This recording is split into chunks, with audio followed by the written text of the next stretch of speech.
go back to living without you. That's right. Yes, yes, yes. Kicking it off with the Dirty Money Rhythm. And our own ATL's own Anthony Malvo. And we're claiming him, especially on a week when we're going to be talking reggae on reggae in Atlanta on the Wayne All Show. I want to say good evening and welcome to everyone checking out the Wayne All Show right now. We are live, and we are live on Linkage 101.75 FM in New York, also 104.5 FM New York. We're live on Hype FM. We're live on Clark TV Network. We're live on Viscosity Blend. We're live on Island Worldwide, Reggae Vibes Radio, Yard Flow TV. Big up to EnergyRadio1.com, Fenton Troy and your audience. YouChooseRadioCom.com. Big up VJ Smiles. Yeah, man. And Ras Dougal. Kimon. Yep. All over there at You Choose Radio. Big up to everyone watching us on YouTube. Good evening. Welcome if you're watching on Facebook Live and if you're watching on Restream. So lots of ways and means to catch the Wayne Hall Show every Wednesday from 8 to 10. Good evening and welcome everyone again. It's good to have you. Great show lined up for you tonight. Great show. What do I mean by that? We have Anthony Turner with the E-Report. He joins us at 8:30 at the bottom of the hour. All right. Before that, after that, we have Camille Fitzsimmons, Secretary, President Christine Newton of the Caribbean Association of Georgia, with an announcement on some important upcoming events and meetings, etc. So join us at 8:45 for that. And then at 9 p.m., ladies and gentlemen, we're going to be joined by three of what I'm going to say is reggae cognoscentes. Send you to the dictionary there, right? No, I know you know what I mean. Reggae gentlemen who have been around reggae music in Atlanta, reggae and dancehall enough for us to have a conversation to wrap up Reggae Month. Happy Reggae Month, ladies and gentlemen. Let me get rid of some echo in there. So happy Reggae Month, everyone. And we're going to wrap it up with a great conversation. Who are my guests for that tonight? They're none other than Rico Vibes, a well-known name here in the ATL. Yes. Mr. Driveway Cam, David Driveway. All right. And I'll tell you more about them later too, because they're not just hanging out on the scene. They're contributing in significant ways to how reggae and dancehall survives in Atlanta. And so they're going to share with us. We also have producer and promoter Carl Stereo Fletcher joining, the man who produced the song that Freddie covered, To Be Poor Is a Crime. Yeah, he's going to join us as well. So we're going to have a great conversation at 9 p.m., ladies and gentlemen, talking about reggae in Atlanta. So that's it for us tonight, all right? That's what's going to be like. And how better to kick it off with Anthony Malvo, you know, on the Dirty Money Rhythm, because the man lives here, right? Yeah, yeah, the man lives here, yeah. So that was a good way, I thought, for us to, kick it off. All right? We have um, some great reggae artists that have lived around Atlanta, in and around Atlanta over the years. Sometimes we don't even know they're here. Sometimes we don't even know. Take, for instance, a song like this. Did you know the artist lived right here in the ATL? It's called Karma. Errol Moore.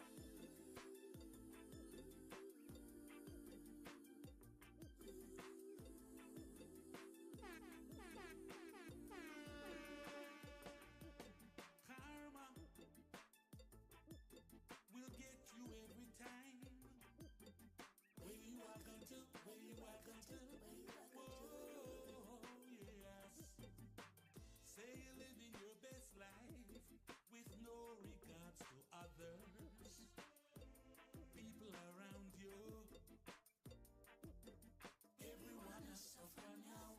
Telling me you love life with no respect for others. But your people evade you.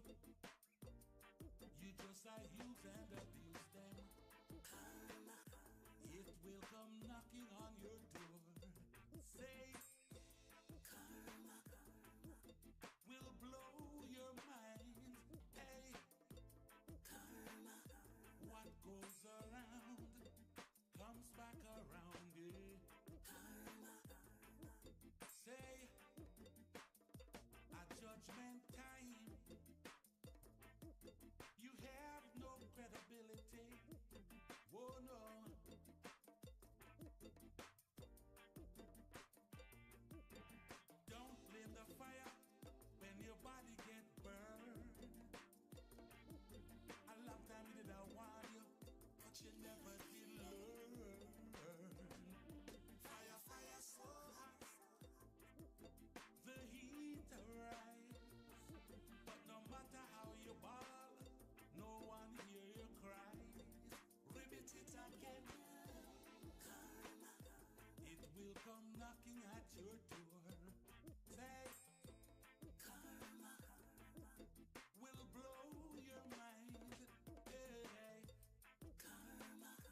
Show, where information meets music, meets music, meets music.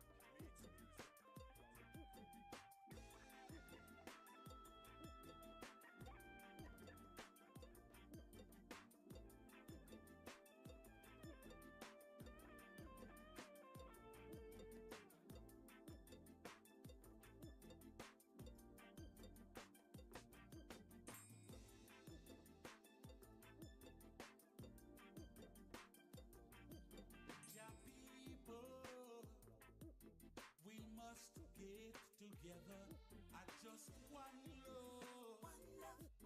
Each one hate the other.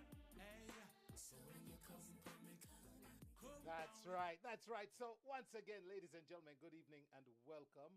Thank you, no matter what channel, wherever you are, checking out the Wayne Hall Show. We're glad to have you this evening. Can't wait for us to just get going and get into some of the content tonight. Looking forward to that conversation later at 9 p.m. Before that, Anthony Turner and the Caribbean Association of Georgia, right? So, ladies and gentlemen, we're talking about not knowing sometimes some of the artists that live in our community that do reggae music. And reggae in Atlanta depends on the perspective, the angle at which you experience it sometimes. Did you know that this song is from someone who lives in Atlanta? Beware, women, beware of all the promises of men. Women, beware. Oh, yeah. Women, beware of the promises of men. It all started from way back when. The serpent in the Garden of Eden. Everything is good for eating. But if you eat of the tree of good and evil, it Yes. will make you strong. Sing out. Don't listen to that man. Just want to be say you land. One aim, one destination. One aim, one destination. One aim, one destination. One aim. One aim, one destination. One aim, one destination. One aim, one destination. One aim. The temptation for a man to settle on that piece of land started with Adam. For many, there's always been. Then we drive it to the end of this earth. Tell you much you are really worth, and how much you really look nice. That skirt is really wise. One aim, one destination. One aim, one destination. One aim, one destination. One aim. A man will take you around the world, buy you diamonds and buy you pearls. Tell you you are his only girl. Your body wappy at first. Eve's the first woman to be tricked with that sweet tantalizing stick. She was forced to take one bite. It would open her appetite. Beware, women, beware of all the promises of men. Women, beware. Oh, yeah. One aim, one destination. One aim, one destination. One aim, one destination. One aim. One aim, one destination. One aim, one destination. One aim, one destination. One aim. One aim. I wonder what Maxine Lyons is singing about. One destination. The men only have one aim. One aim, one destination. Oh my goodness. One aim, one destination. One aim. One aim, one destination. You are listening to The Wayne Hall Show, where information meets music, meets music, meets music. That's right. More ATL based music. Did you know this song is from an artist and a band that lives here in the ATL? Globalization. Globalization.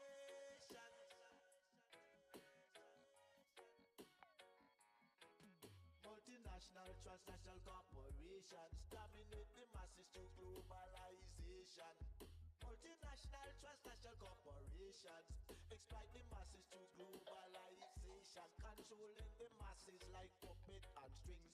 The people are bewildered by the chaos and confusion, making them so susceptible by exploitation. Under this wicked shit sim, a globalization, globalization, globalization, globalization, maintaining their damnation through structural piracy, staging, baiting and switching, economic sabotage, undermining positive engagement, threatening with sanctions and arms aggression, using the military might, intimidating fear of reprisals in the minds of the masses. Globalization, Sing I Janoa and Brap. globalization,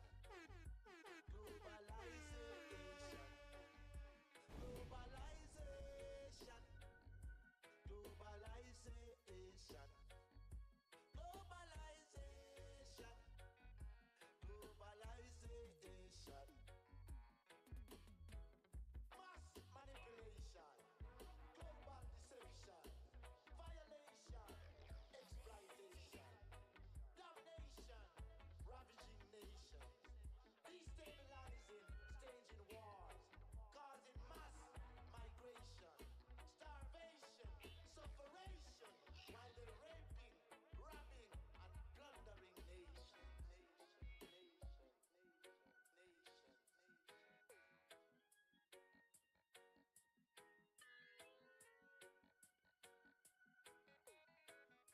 That's right. Ladies and gentlemen, let me shout out my folks on Facebook Live. Andrea Brown McNeish, good evening and welcome. Good to see you, Andrea. I want to shout out Maxine Lyons. You heard from her, Addictive, One Aim, One Destination by the men. Also want to shout out singer Iris straight out of Jersey with the entire crew locked in. Mary Rendell, who's that? Hey, Mary, tell Christine Rendell I say good evening. Hello? Okay? Hi there, Christine CR over there in London. Well, welcome, welcome. Good to have you. Jessica Serrano, good night. Buenas noches. Bienvenido. Welcome to the show. All right. Again, there's singer Irie. Yeah, man. And also, David Driveway, big up my brother. Welcome. Yes, we are ready for a great show. It's going to be awesome tonight. And Nikki Reeds Mayer, good to see you. And Patricia Morgan joining in. I'm our shepherd. Blessings to you, my brother. Yeah, man, the man having his pre-release album party right here in the ATL March 17th inside Vibes Nightclub. Make sure you all in the ATL come out and support a rising star. We're talking about reggae in Atlanta, and we're bringing even artists from Jamaica to Atlanta to release their album. So guess what? It's not all that bad, is it? But then we got to get the support, right? Okay, did you know this artist singing this reggae song lived in Atlanta?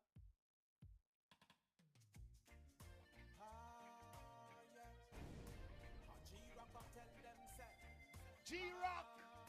So beautiful. For the ladies, let's go. You're so beautiful, you are, and amazing as you are. Hey girl, I love the way you are. Girl, you me love out of a million, girl. Girl, you have the shape of a Brazilian, girl. Love it how you're fine and you're brilliant, girl. I got something to tell you, one in a million, girl. Tell you my loving and no bye bye love.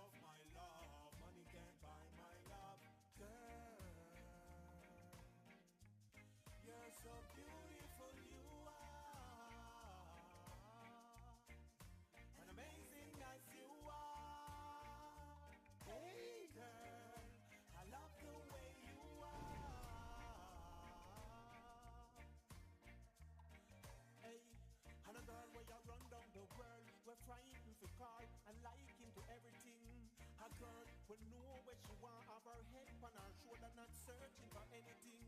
A girl was sophisticated, she well educated and well motivated. I know me know say she care, she's a humanitarian, she always a share. That's why she love me so much. Hey girl, you're so beautiful, you are, and amazing as you are. Hey girl, I love the way you are. Girl, are you me love out of a million, girl. Girl, you have the shape of a Brazilian girl. Love it how you're fine and you're brilliant, girl. I got something to tell you, one in a million, girl. Tell you my loving and no buy love, my love. Money can't buy my love, girl.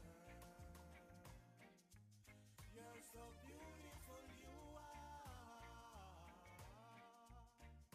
and amazing as you are. Hey girl, I love the way you are. Hey, and a girl where you run down the world, we're frightened for car and liking to everything. A girl will know where she want, have her head on her shoulder, not searching for anything. A girl was sophisticated, she well educated and well motivated. I know me know say she care, she's a humanitarian, she always a share. That's why she love me so much. Oh, yeah. Hey girl. That's right. Once again, I want to say a big shout out to Natalie, Christine, and, big shout out to Imar Shepherd joining us. Bless up to Garfield, Blake, King Malakia, because you know what, ladies and gentlemen, Keith Cole, big up yourself, man. Welcome. If you notice the pattern, I've been playing music from artists who reside here in the ATL. Now, I got a lot of new music I want to feature for Natalie. I got my regulars, like the singer Iris and the Imar Shepherds and the King Malakias. But you know what? I really wanted to put the focus on ATL tonight because we're having that conversation later about reggae in Atlanta. And I'm telling you, a lot of you right now didn't even know these songs, much more to know that the artists who sing some of these songs live here in Atlanta. And that's one of the things this platform has done. It's always showcased, local. I don't like to use the word local. It's politically driven. But artists that are based here, we had Anthony Malvo to kick it off. And you just heard from G-Rock. How about Mr. Ken Sirius and the Light-Hearted Rhythm with its next full official launch on May 19 here in the ATL. This one is called Work Harder. Hey, Ken Sirius from here in the ATL. Yes.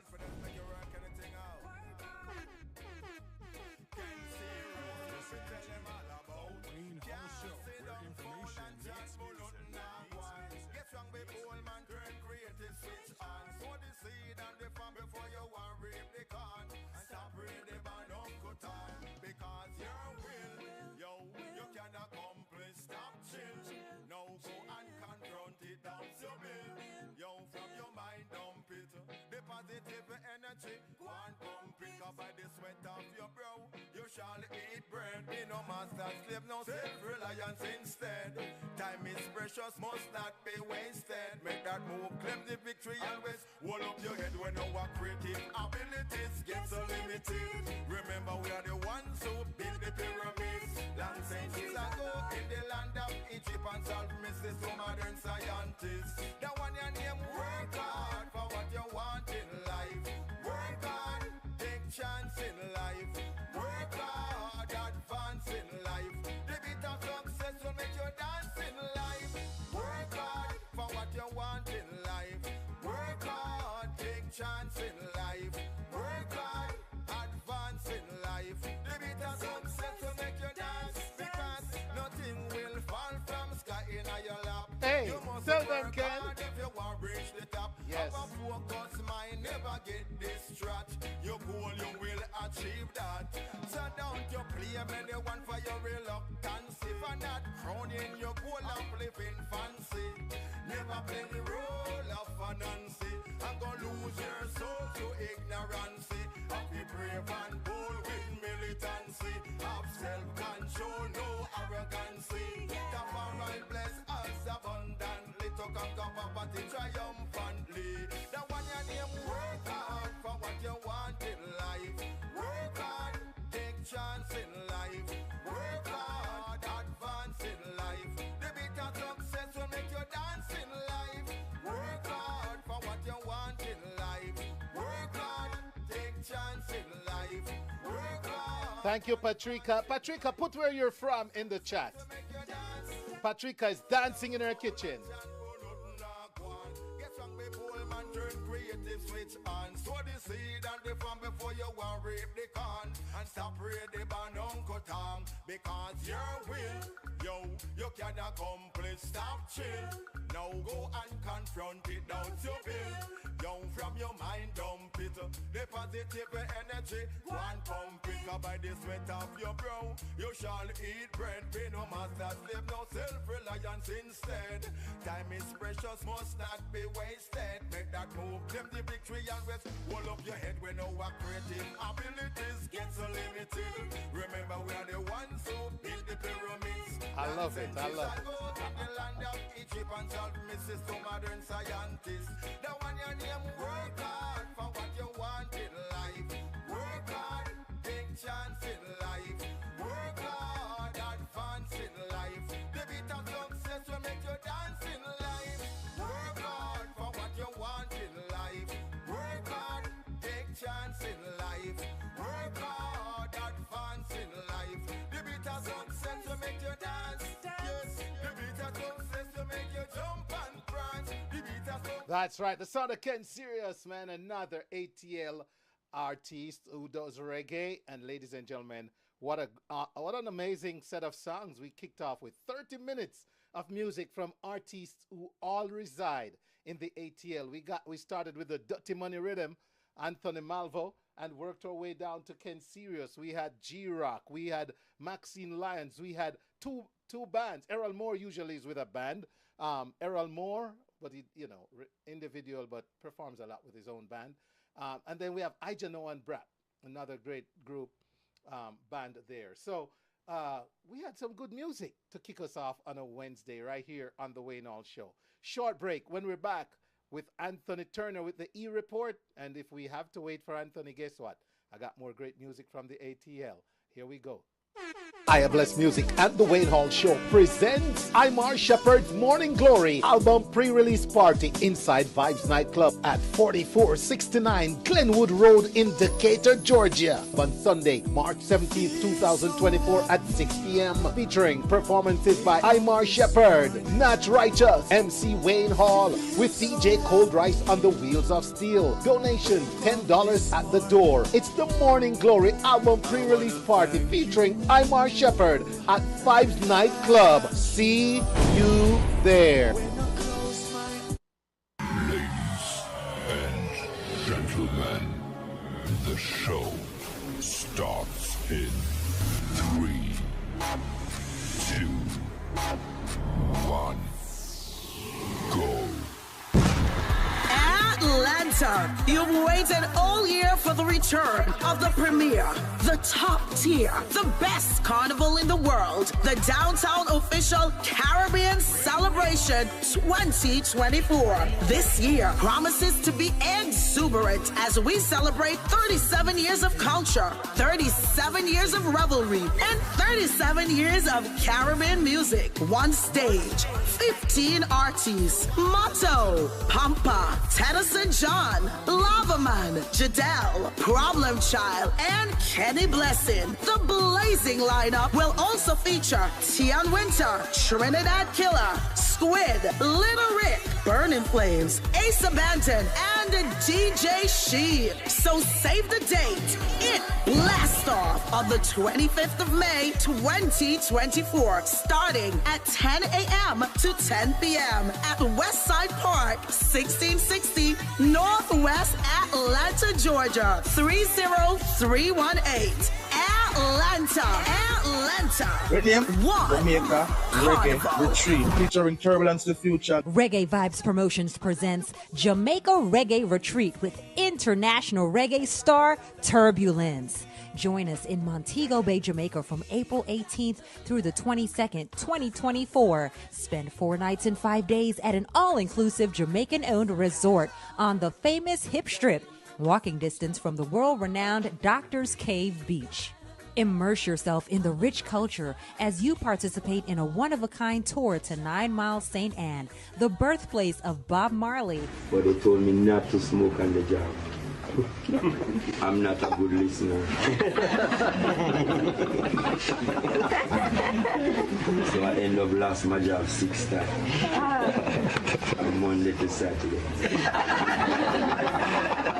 Climb the stunning Dunn's River Falls and revitalize your soul in its many natural lagoons. Chat with Turbulence. Find out what inspires his music and then listen as he performs at a concert.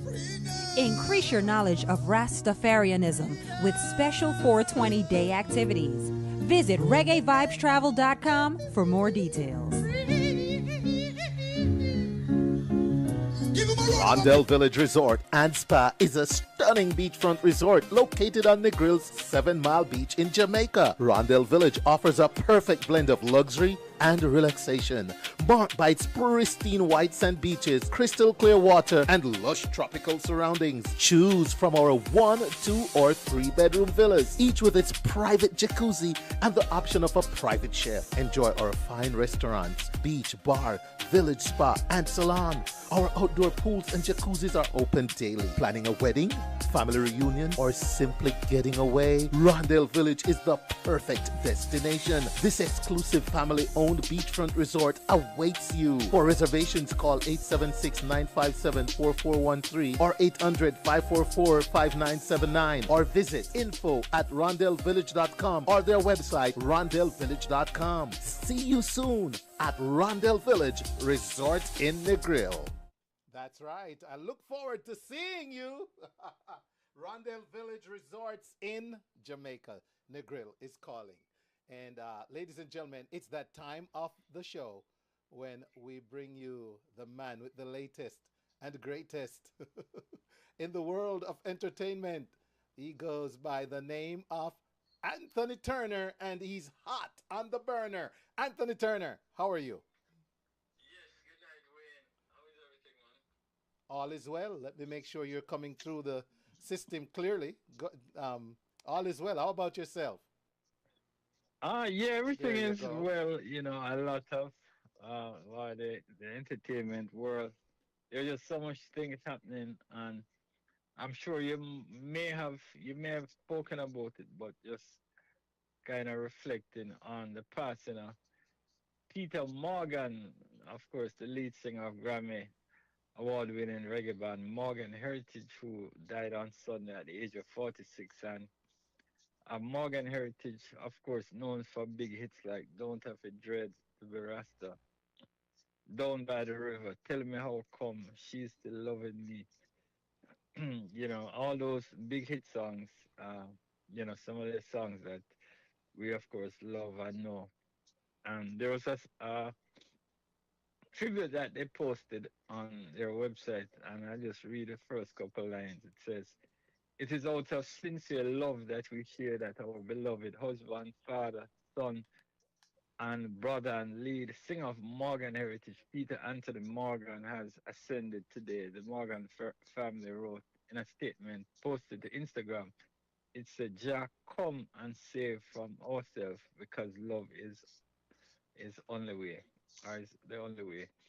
Yes, I mean, but I think this one kind of took the reggae world by surprise because we hadn't heard previously that Peter was sick. I've had a very close relationship with the Morgan family, not specifically with Peter, but it starts with Mr. Denroy Morgan, who is, of course, the patriarch of the whole Morgan heritage family.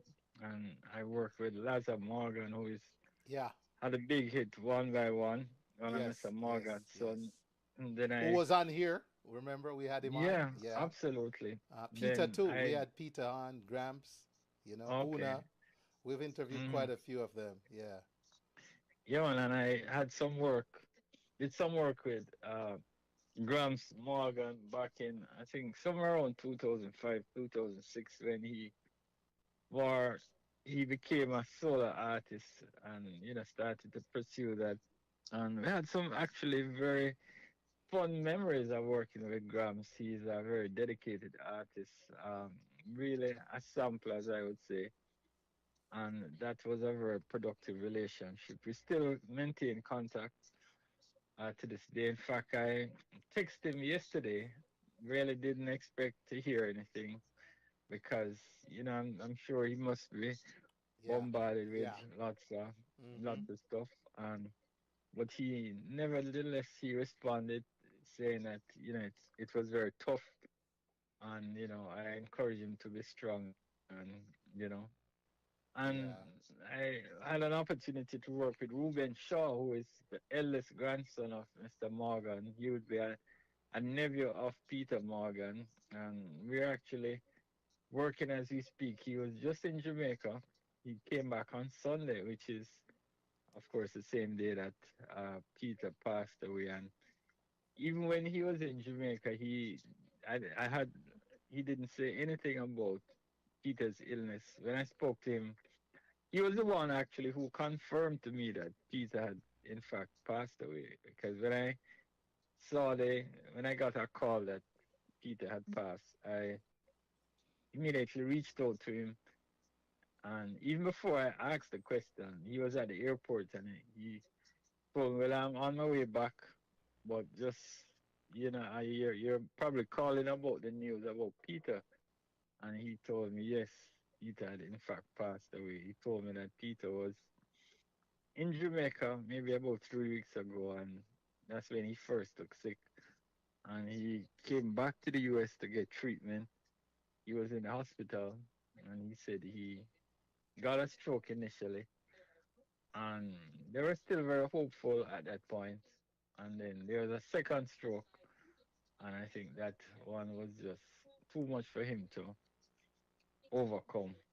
Mm. So that's what I heard, and I know there hasn't been any nothing official about the cause of death, and I don't want to preempt the family, but just giving you the information that I know. And I mean, my first dealings with the Morgan family dates back to I think 1992 or 93. I remember seeing them first at Reggae Sumfest. It was Morgan Heritage at the time. There were, I think, 6 members at a group. There was LMS, which consisted of Laza and two others. The L stands for Laza, the M stands for somebody else, and the S stands for somebody else. I forget. Uh, and then there was the Dreads, which was another offshoot from the Morgan family. And I remember seeing Mr. Morgan, and I actually got a audio tape, and that kind of dating how long it is because those were the days when music was being released not just on vinyl but on tape. And I got a T-shirt from them. Uh, there were no Rastafarians in Morgan Heritage at the time, so that should tell you how long it was. But yeah, so that was my very first interaction with them. I've seen them perform many, many times. So it's just as Yeah. sad. So what's your recollection or your, you Okay. know? So I saved it for you, Anthony. I didn't touch the Morgan's Oh, heritage. okay. So I want to use the opportunity to join you in saying, on behalf of the Wayne Hall Show, our family and audience, followers, supporters, subscribers, that we convey condolences to the family, Mm-hmm. the Morgan's Heritage family, on the loss of Peter.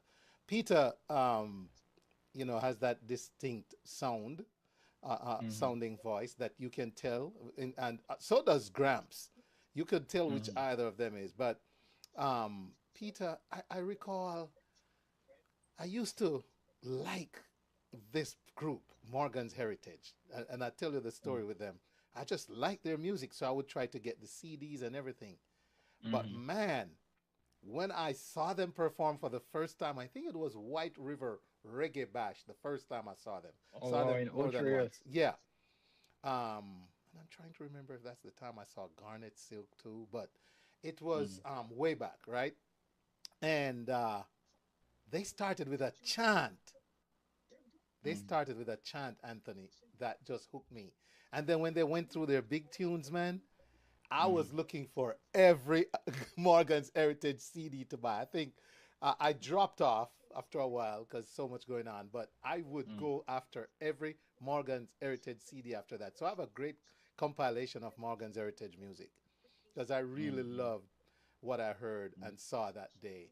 And yeah, I like the variety they brought when Gramps came in with that unique voice, mm, Una as the female, and mm, it was great. And so and then to have had him on the show, they released an album about 8 years ago, 8, 10 years ago. probably the Grammy album, right? Yeah, and they were on to talk about it, and Peter and Gramps, I think it was, or Una, but they were on. I had Morgan's Heritage, a couple of them on the show talking about that album, Anthony. So I do have some direct recollections, and I know Peter is who we're talking about, but I've gone and Mm, seen. You should see back in the day. I don't know if he still does. Gramps play football, American football. mm, mm. Yeah, yeah, he Yeah, was a football one of player. his things. So Mm, yeah, man, some good memories. But you know what? I gotta play it because this song was sung for me, Anthony. When they sung this song, it was for me. Check it out. wow. Yeah, yeah, yeah, boy. Yeah, yeah. A raga, so a raga. Boy, yeah, yeah. You don't have to dread to be Rasta. Don't have to dread. This is not a dreadlocks thing. Divine concept. That's right. You don't have to dread to be Rasta. That song was sung for Wayne Hall. Wow, wow. It's a divine conception of the heart. Me no dread, but my Wow. Rastas and I get along so well. Yeah, man. So long live Peter Morgan. Long live Mm. Morgan Heritage. Yeah, and I know we're pressed for time, so I Yes, just yes. go through the two quick items.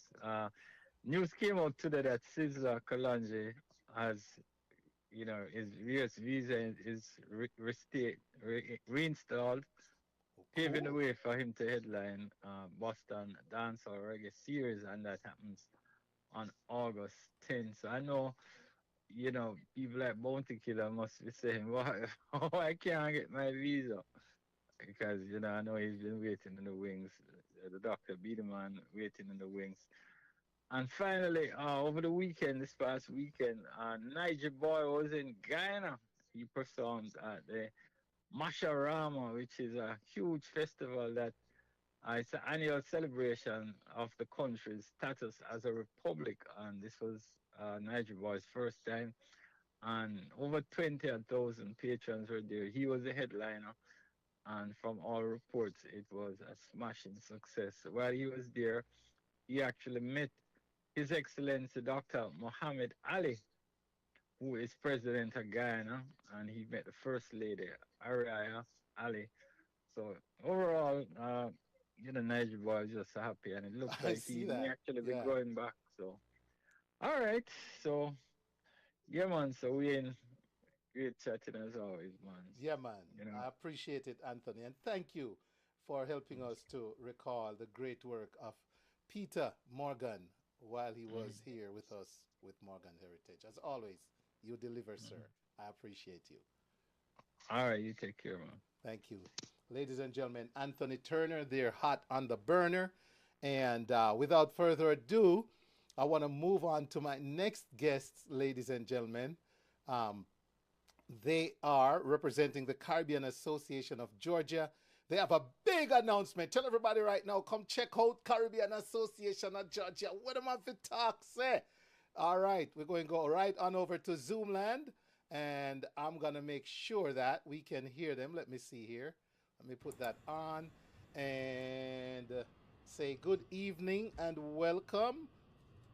Hello Good there. evening, good evening, Good good evening. evening.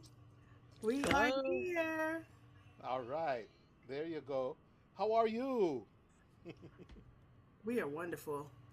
Uh, It's a great day. Christine, I'm not hearing you anymore. Hold on, hold on. Hold on. Hold on. That was my fault. I gotta switch headphones. How you doing, CN? Can you hear me? I can hear you fine. I'm not hearing you anymore. What happened there? I don't know. I At am first, I here. heard you. Can you I, hear me, Wayne? You're going out loud and clear, Wayne, can you but hear I'm me? not hearing. Yeah. Okay. Yes. Yes. I can it's hear you. always the man's fault, Hold because on. we're Hold on. here.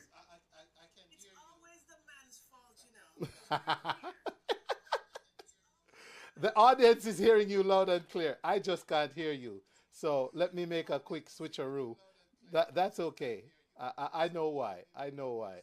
It would be bad if I didn't know why. Okay. It's always the man's fault. Just remember that. I hear you loud and clear now, Christine. How is everything? Everything is wonderful. Everything is irie.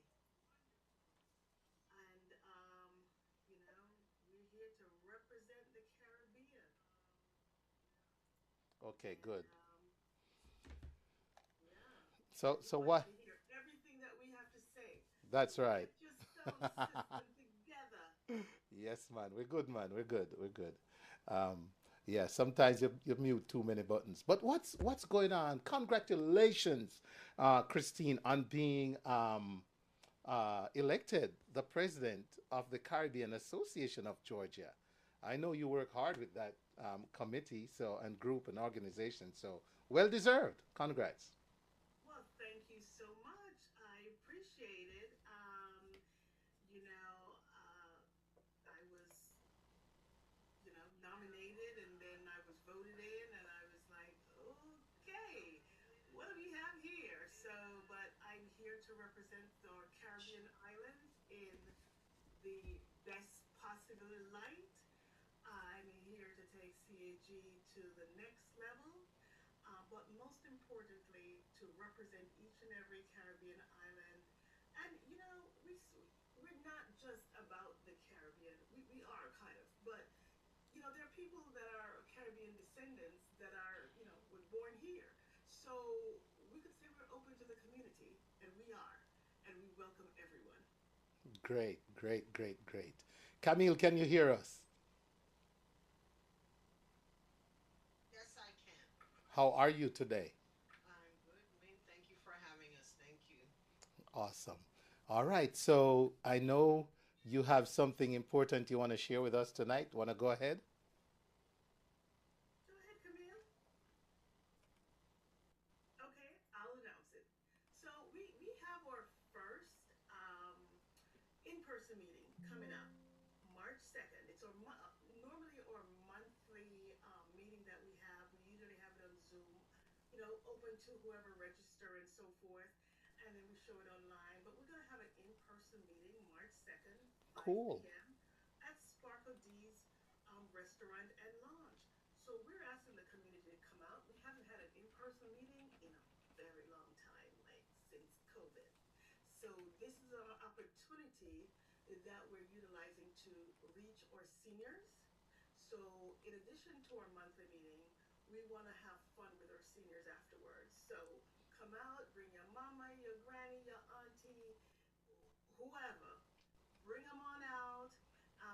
We'll have we'll be playing games, Ludy, dominoes, and stuff like that. And I always view myself as Mariah. So if anyone wants to take on this karaoke queen, I am here for it. It'll be Jamaica against the Caribbean. So you all bring it.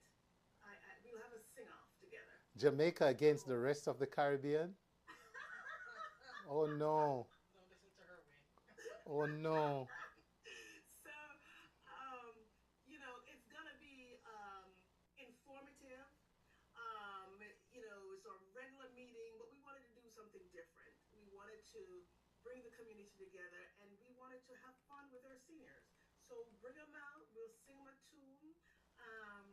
We'll have some Luda. We'll have bingo and a lot of different things going on, and we'll hang out and socialize and bond with your seniors. That's right. That's right. So So that's one of the things that we're gonna well, that's coming up addition to that, we have a Recharge Fest that's going to be coming up. That's going to be April 27th. And if there are vendors out there, I have the information on our website. You can go to kalanispa.com to be a vendor. If you're into health and wellness and just want to be out there for us, we want volunteers also. So that information will be on our website at caribbeangeorgia.org. And that's April 27th, 2 p.m. to 7 p.m. at J.P. Mosley Park. And we encourage everyone to, keep, be engaged. Go to our social media. Go to our website, caribbeangeorgia.org. We're constantly updating the information, especially um, coming up for June Caribbean American Heritage Month. And, save the date, June 22nd. Just save that date because big things are to come from CAG. We are here and we're taking it to another level. I'm loving it. And Love it. representing you, the community. Love it. Love it. Love it, Christine. Yeah. So, ladies and gentlemen, the CAG is one of our, very active, very effective.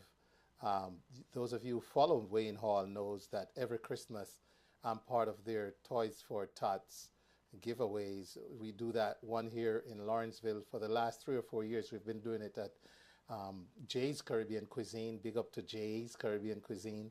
And they've also done it in other locations, in McDonough and Stone Mountain, Christine? That's correct. We Yeah. have our toy drive every year. Camille, you want to tell them everywhere we've been? As Wayne said, McDonough and at the Golden Cross and CLTV, and the folks come out, they register. Last Christmas we gave away bikes and toys, and it's a pleasure to see the kids. They enjoy. And Wayne provides the music, so we play games and we make an event out of it and We have have fun. fun. Yes, we have fun. Right. And I just wanted to interject that, some of these initiatives that we have going on, health and wellness, giveaway, feeding the soldier, and so forth, we use the funds for membership. So if you're not a member, if you need to renew your membership, go to caribbeangeorgia.org because we use that money to do all of these initiatives. We do not get paid. We Right. are here for the community. We feed the soldiers, feed the homeless, as the Toys for Tots, and we do scholarships for the kids. So you go ahead and CaribbeanGeorgia.org is the website. Become a member. Become a member, and sponsorship opportunities are coming up for the festival. So that's going to be on the website this week. Sponsorship and vendors. So stay tuned. Keep checking CaribbeanGeorgia.org. We'll have that information up by the beginning of the week. And we need volunteers. Oh, we need our volunteers. Please come out and volunteer with us today. We need you. But I got to shout out Maxine Lyons. She says, I trouble that Jamaica against the Caribbean. That spelled trouble. I know, right? Christine's starting trouble. That's Yeah. true. So I don't think that is official. That's just Mariah going off on a tangent, right? We wouldn't want to do that. I can live with Jamaica and the Caribbean versus the U.S. But Jamaica against the rest of the Caribbean, boy, Caribbean Association, what a bangarang. We might call that meeting the bangarang meeting, but it's all good. Ladies and gentlemen, in all seriousness, I've been to their meetings in the past. It's a good coming together of our community.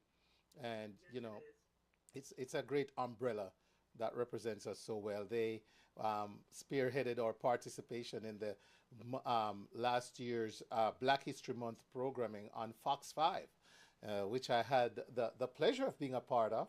Yeah.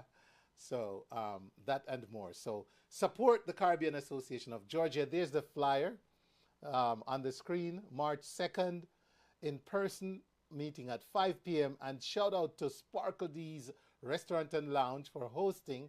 And they're at 3370 Sugarloaf Parkway, Suite D6 in Lawrenceville, Georgia. So hopefully I can make it, ladies and gentlemen, because I'm senior. I'm officially a senior. I'm Ah. So it doesn't necessarily have to be from Oh. Jamaica. It can be from any Caribbean island. I will take you on. I may be the president, but I am here to featuring Dominoes, Nudie.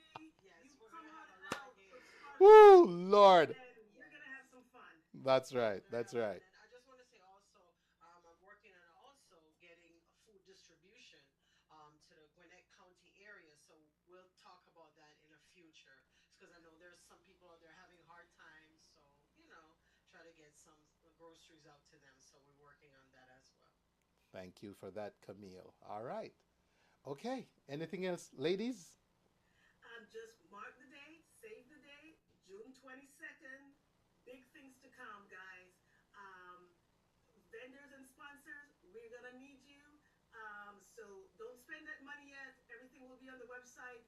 Give me 2 days. So, what's It'll be on happening the on the website. 22nd? I can't say when you're going to have me back. Mariah is not a one-time on the Wayne show girl. She has to, I have to come back again. When I say come back again, CAG is coming back again. All right. CaribbeanJoya.org, or you can call us 678-902-4224. If you have questions or additional information that you need, we're here. We're here to support you. Thank you so much. And come out and network too. Also, come out and network with each other. What did we say?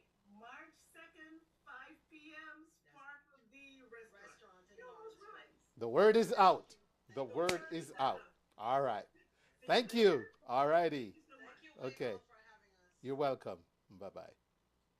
Rondell Village Resort and Spa is a stunning beachfront resort located on Negril's 7 Mile Beach in Jamaica. Rondell Village offers a perfect blend of luxury and relaxation, marked by its pristine white sand beaches, crystal clear water, and lush tropical surroundings. Choose from our 1, 2, or 3 bedroom villas, each with its private jacuzzi and the option of a private chef. Enjoy our fine restaurants, beach, bar, village spa, and salon. Our outdoor pools and jacuzzis are open daily. Planning a wedding, family reunion, or simply getting away? Rondell Village is the perfect destination. This exclusive family-owned beachfront resort awaits you. For reservations, call 876-957-4413 or 800-544-5979 or visit info@rondellvillage.com or their website rondellvillage.com. See you soon at Rondell Village Resort in Negril.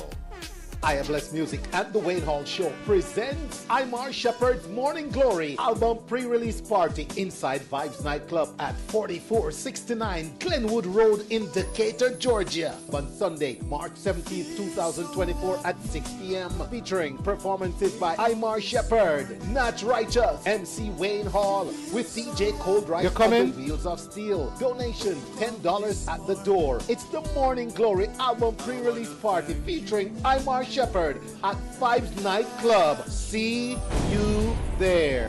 What the world needs now is more than a vacation. We need to come back to feeling our best selves again. Back to inviting. Back to caring. Back to life. Back to the little bit of Jamaica that's inside all of us. Come back to being lively again. Back to laid back. Back to romantic. Back to fantastic. Come back to making the best decisions you've ever made. Because, hey, we're in Jamaica. Come back to mouth-watering,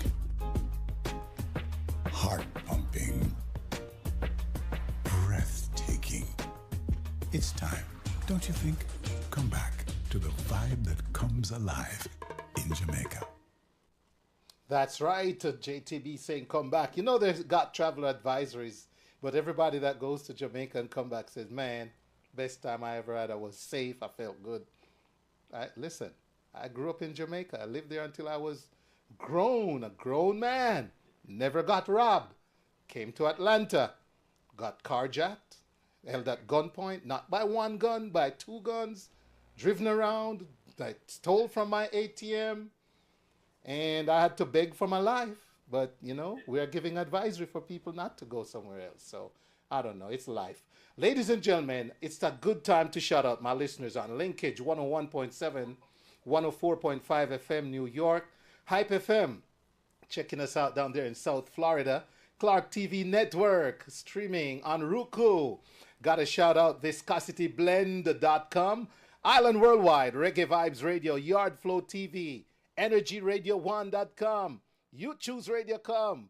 Got to shout out everyone on Restream, watching us on Restream, watching us on YouTube, watching us on the WayneHallShow.com, and watching us on Facebook Live.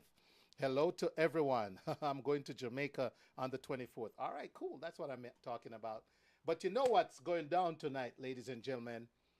It's Reggae Month, and I want to say happy Reggae Month to everyone who's checking out the Wayne Hall Show right now. And could be a better way to wrap up Reggae Month for a radio program based in Atlanta than to talk reggae in Atlanta. And to help me tonight, ladies and gentlemen, I'm going to go over to Zoom and let me take that off. All right, good. And over here on Zoom, where I'm happy to have three very distinguished guests joining us tonight. We have producer and promoter, Mr. Carl Stereo Fletcher. We have Mr. Rico Vibes. He wears many hats in the community. He's a radio host, he's a selector, he's a photographer. And Rico, you can correct me if I'm wrong, but you actually own a product, website, or magazine known as the Reggae Scene, right? Okay. And also, ladies and gentlemen, anybody who's been in our community and has gone to, whether it be a dancehall event or a reggae event, will know Mr. Driveway, known as Driveway Cam. And he owns a business that sees to the great streaming and recording and those wonderful memories of events, all reggae and dancehall here in Atlanta. Gentlemen, I want to say good evening and thank you for accepting this invitation to join us here, because I wanted to do this for community. And I know we represent different areas of the community, but I want tonight to feel like when we meet up at a jerk fest or at a stage show and we just talking and we say, man, what's happening with reggae in Atlanta? What's going on? What's your deal? So what I want to do, Rico, I want to start with you and ask you just to give us a little bit of your history here in Atlanta, how long you've been here, and tell us more about what you do with on the reggae and dancehall scene in Atlanta. Well, I moved here from New York about 20 years ago. Okay. Been on the scene for about that much time. I've managed aquarium when it was aquarium. Mm. I've played in dances all over here in Atlanta, all over the world really, but especially here in Atlanta. Launched the reggae scene. I launched the flavor radio. I launched the soca scene. Now I've got a podcast, and the rest is history, really. I see. Wow. Awesome. Awesome. Awesome stuff. And you mentioned the flavor radio? Yes. Okay, good. Sorry, multitasking. Now let me go over to I know you as Driveway Cam, man. Let me go over to Driveway, Mr. Driveway. Good evening and welcome, sir. How are you? Can David, can you hear us? I don't think David is hearing us. I don't think David is hearing us. It looked like he's frozen. Yeah. Let me see. Okay, he might come back. Carl, Stereo Fletcher. Yeah, we'll wait for David to come back. Tell us a little bit about your affiliation with Atlanta Reggae and Dancehall. How long have you been here, brother? And what do you do? We're in the 80s, but I produce different artists and shows. That's my main thing. So you've been on the scene since the 80s, which is what? If I can do some maths real quick. We're talking about 40 years, probably. Close to 40 years. Wow. I know you look like 25. I won't give away your age.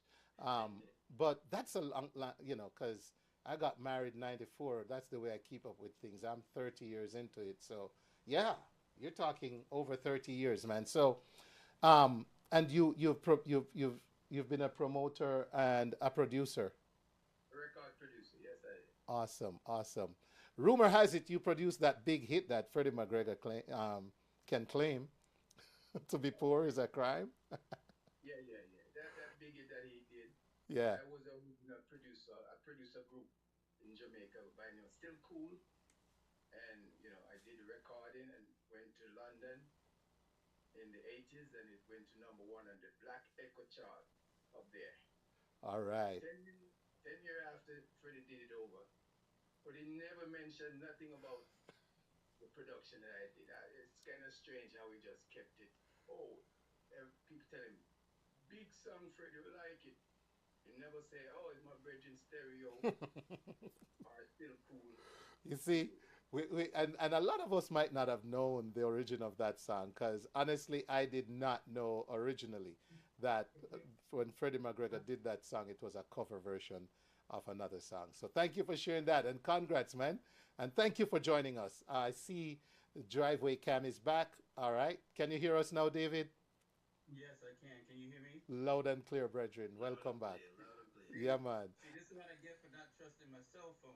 I went to my laptop and I should trust my cell phone. Hey, you see these cell phones we have now, they're better than the computers as long as they're charged. Yeah, exactly. Only when they die, they're of no good. Exactly. Okay, so we were asking, just tell us a little bit about your background here in Atlanta with the reggae dancehall scene and how long you've been, active in it. Yeah. Yeah, so I moved to Atlanta in '96 from used to live in Brooklyn and then Long Island for a bit of time. And then I always used to go to events and just love the culture and the music ever since I was, young in New York. Right. Then after just, I'd always been enamored by, the music part of the selector and what they did and would do and how they would, draw a crowd and keep them live. That's what I used to do when I was in New York for a little bit. I was just getting into it when I had to move. So I would always just like to record the vibes because I'm a person that's very visual and just like to play back things and just look at it and capture that memory and the energy of the party, right? And I used to start that probably after just going to events for a very long time, about 2016. Just started with a little phone. I think Rico would tell you that he would see me with a little phone in my hand. Didn't even have a video light when we used to go to Red Hills and some of the other clubs. And the videos was dark, and the videos I would post on Facebook for like 15 seconds. But the funny thing is, I would always highlight the DJs because they're important to the culture, they're important to the music and to the establishments and to the scene totally. So it was my way of celebrating them and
All right. So hold a moment, gentlemen. I'm gonna get. As a matter of fact, let me see if that's been rectified. We had a little interruption in the sound. So, Rico, I want to come back to you. What has been some of the challenges you think the reggae scene in Atlanta has gone through during the time you've been a part of it?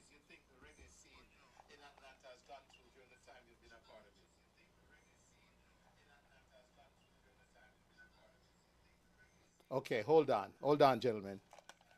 Yeah, we have a sound not going out here. Hold on, hold on. Let me sort that out. I'm hearing you well, but my audience isn't hearing you, and I need to take care of that right now. All right, so.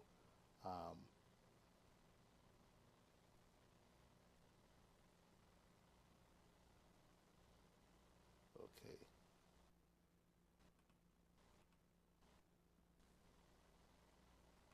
I do want everyone to hear this conversation, so I want to make sure.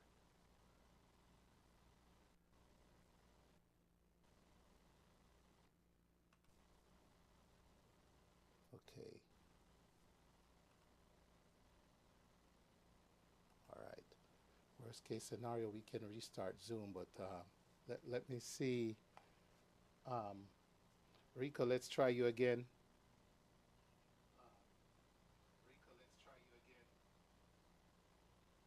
No, for some reason my sound isn't going out. All right. So, ladies and gentlemen, here's what I'm gonna do. We're gonna, I'm gonna end this. I'm gonna end this. We're gonna restart Zoom. We heard our previous guest. Okay. Oh, let me see. Why would this be? I got line. Okay. And yeah, I hear you good. My audience isn't hearing you, so that's the challenge. Okay. I wonder if that will fix that. All right. I'm trying not to have to restart Zoom, so I just tried one more thing. So go ahead again, Rico.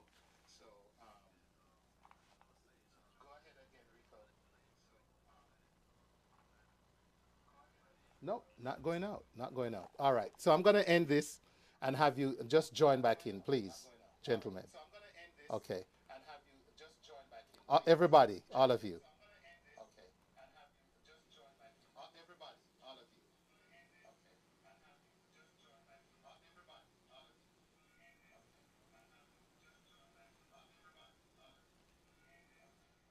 All right.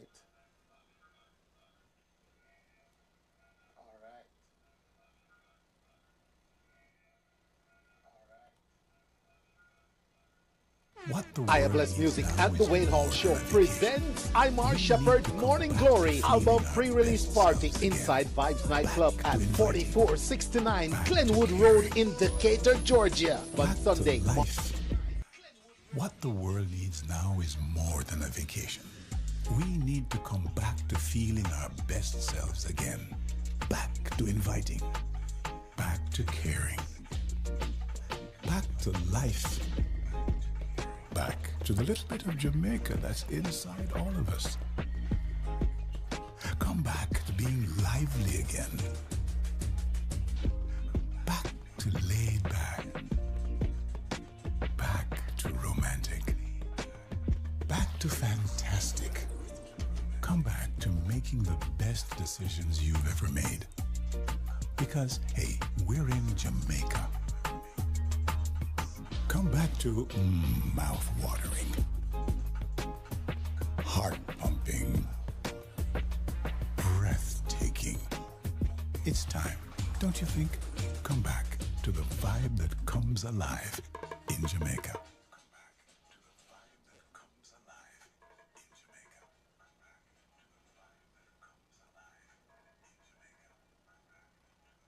Great name? Jamaica Reggae Retreat featuring Turbulence the Future. Reggae Vibes Promotions presents Jamaica Reggae Retreat with international reggae star Turbulence.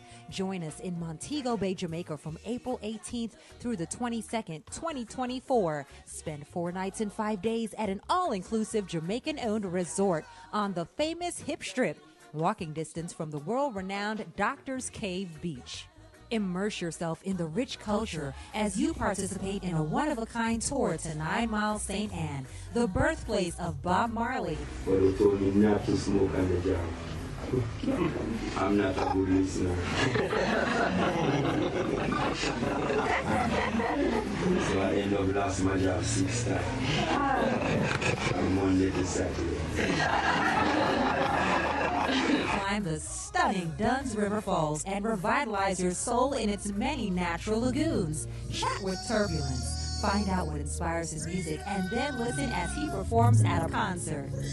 Increase your knowledge of Rastafarianism with special 420-day activities. Visit reggaevibestravel.com for more details.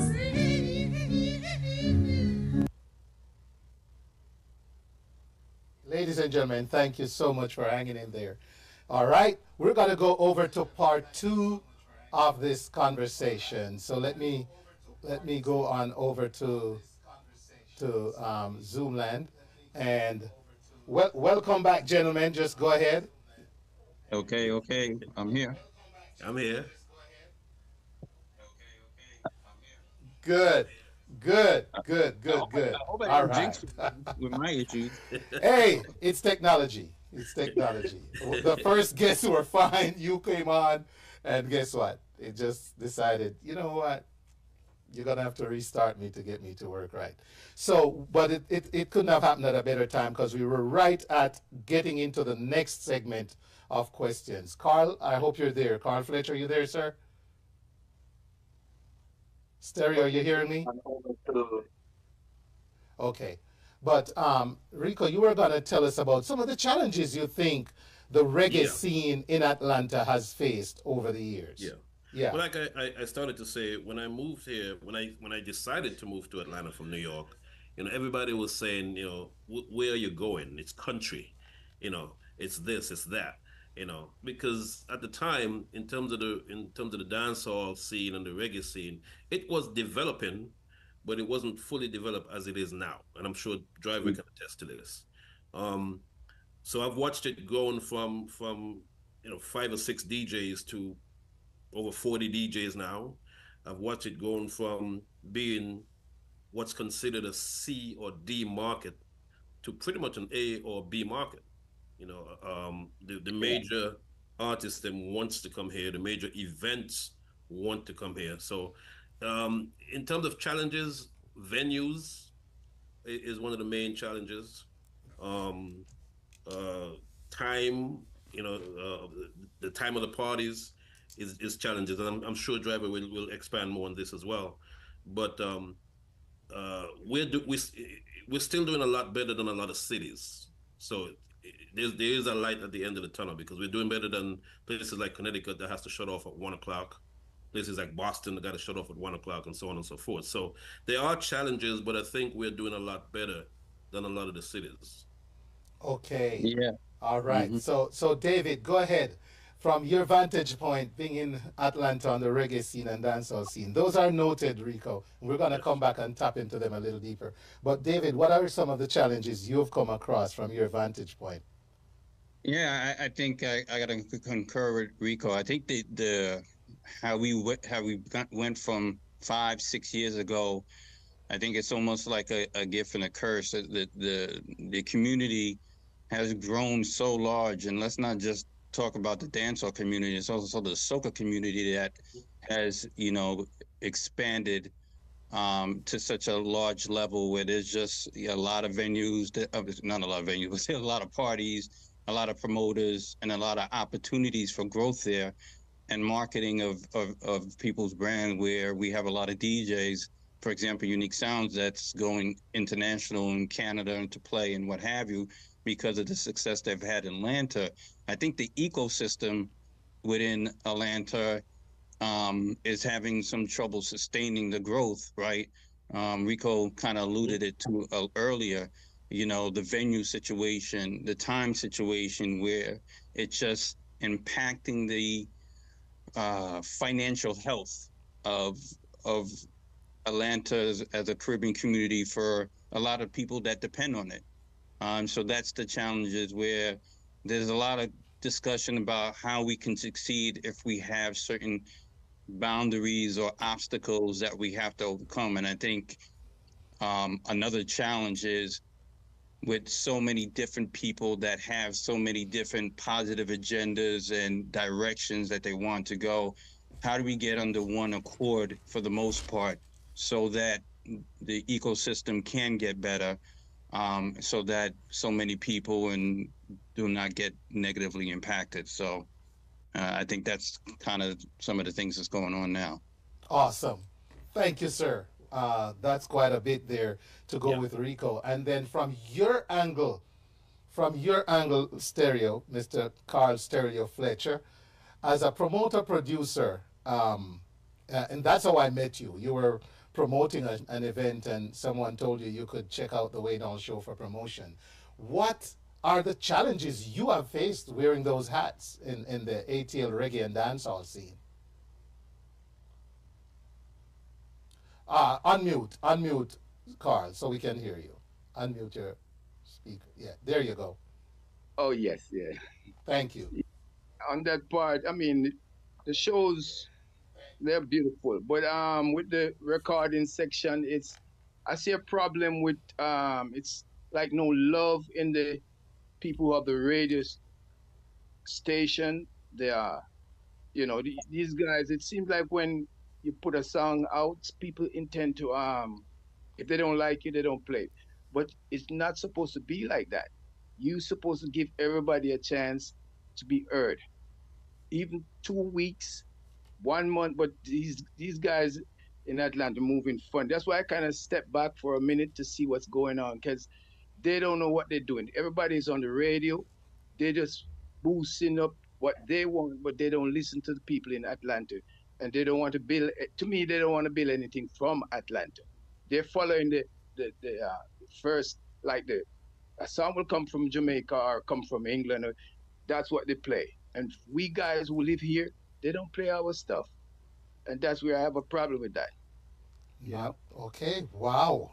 Man. So, ladies and gentlemen, I just asked these three gentlemen challenges over the years, and we started with venues was mentioned by two.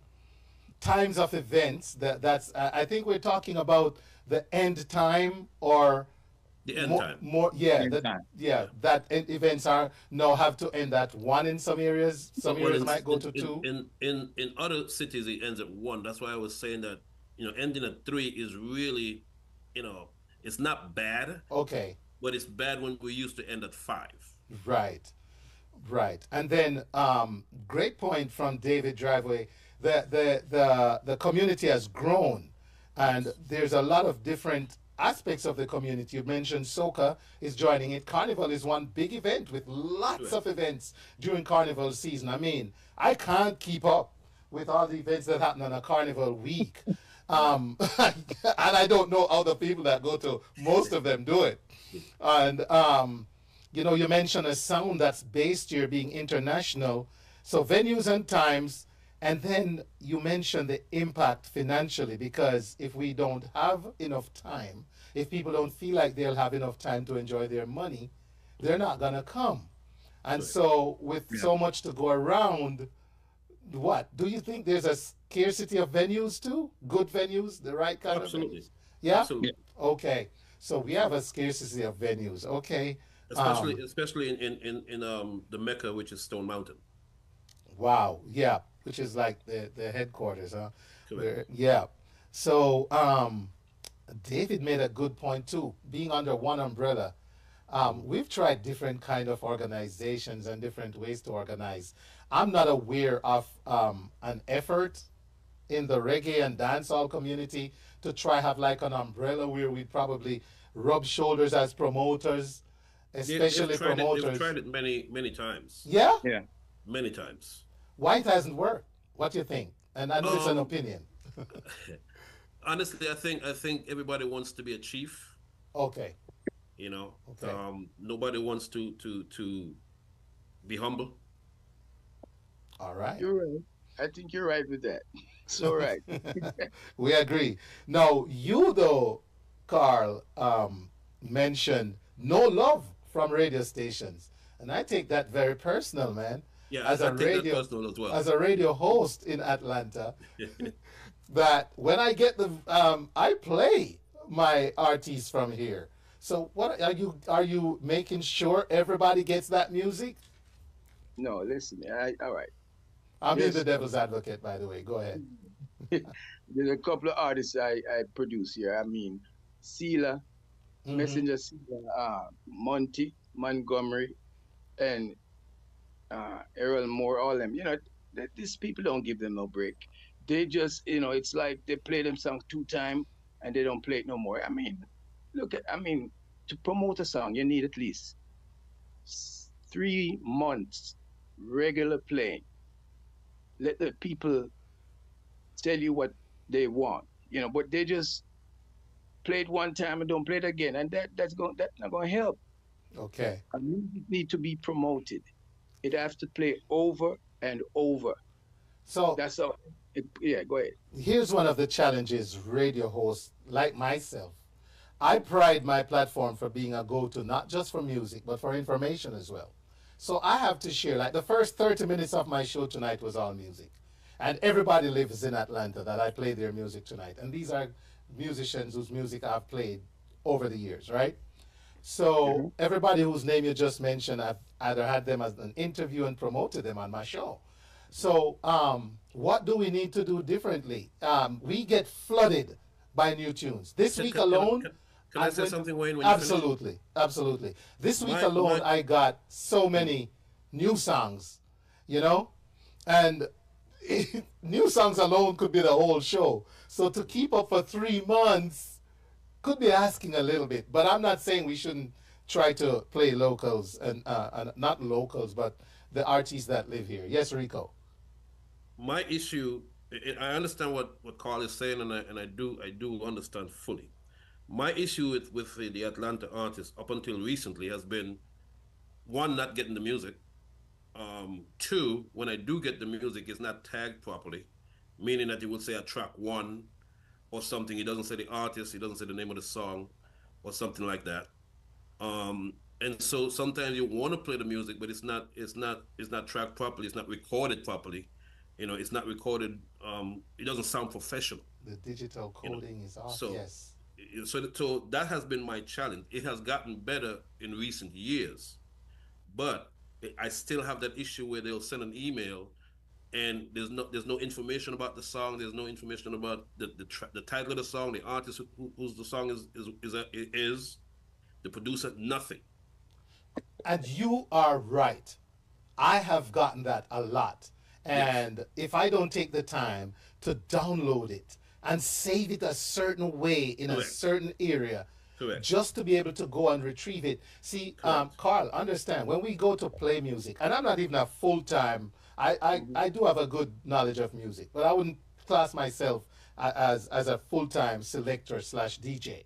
But when we go to play music, and you're on a BPM that's flowing, or you're in a groove and you want to pull up the next song, and if you can't find the name of that song, if you don't know, if you're just seeing track one, now you got to cue it in your headphones. You got to hear if that's the song. No, it's not the song. You got to try. You're running out of the timing on which you want to switch songs or beats on your turntable. So there's so much to it. But that's a good point, Rico. If we could get the songs better labeled, I shouldn't download your song and when I look it says audio MP3 V.00151011. How am I going to go back and find that? So, good point. I take that point. All right. Yeah. Carl, you want to counter? Oh, sorry, David. I'll come to you after David, Carl. No, I was just saying when I'm looking at a perspective from, because me, I don't have a radio station, I don't produce music and stuff like that. So I hear how both Carl and Rico are mentioning, their views on it. I look at it from either from a marketing perspective, when it comes to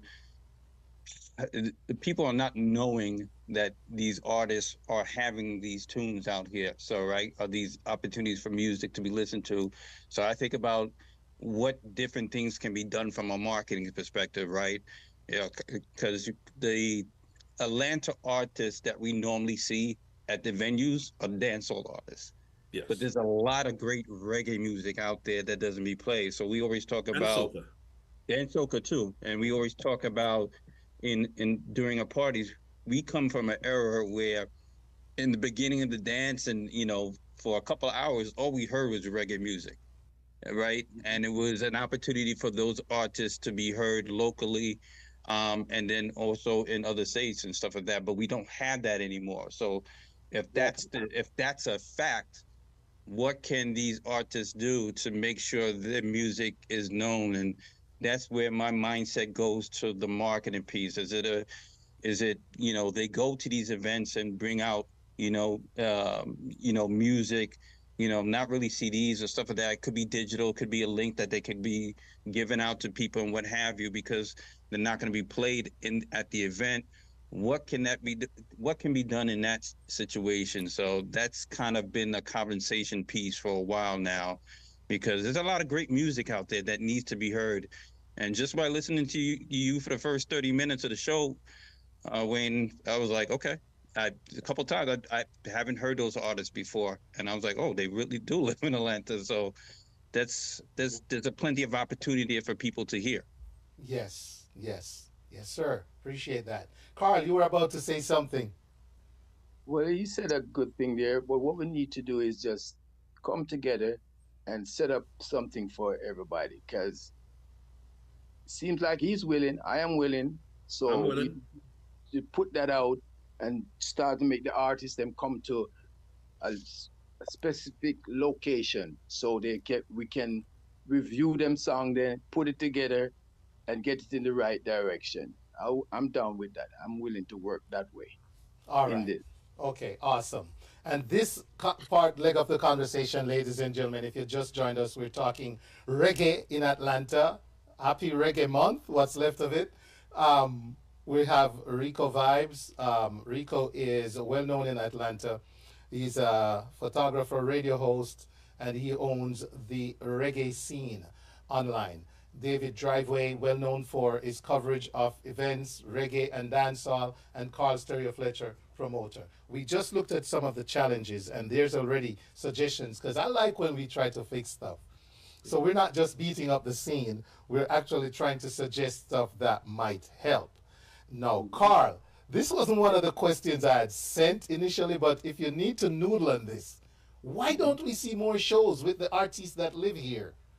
And if it's because people don't support those shows, we need to know why. But think about that, Carl. You're the promoter.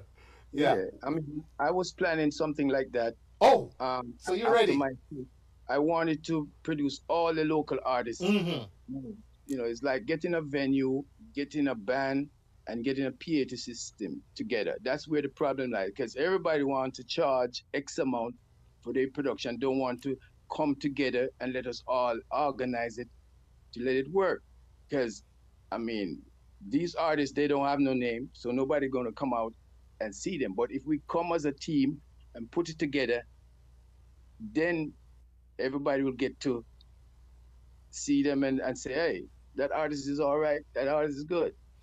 So Carl, it's a teamwork. It's like a teamwork, we have to put together.